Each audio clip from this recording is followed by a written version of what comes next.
Guys, you know this is Leo. He's always sitting there because every time his father's going out, he wants to stay there.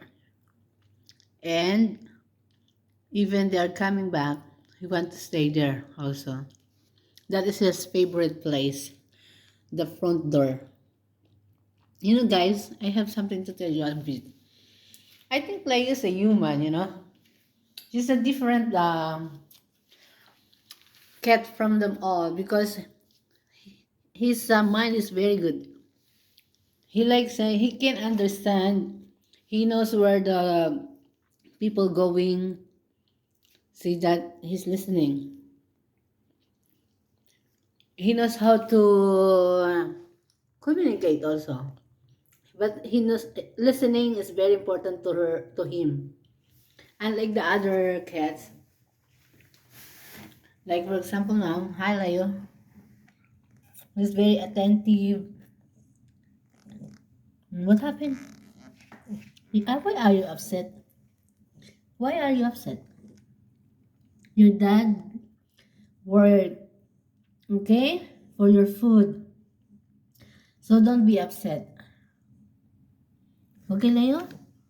Okay, go. Stand up. Go find Snowy. Come on. Go find Snowy.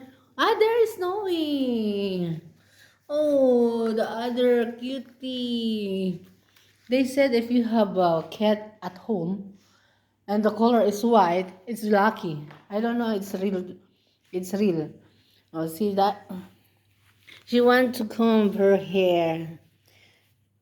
Okay, good morning, baby. Good morning, my lady. This is gestures of Snowy. They're different. Big difference from this one. This is one very naughty. Why are you fighting again, Snowy? Why you're so naughty, no, Snowy now, huh? It's okay, Leo. It's okay.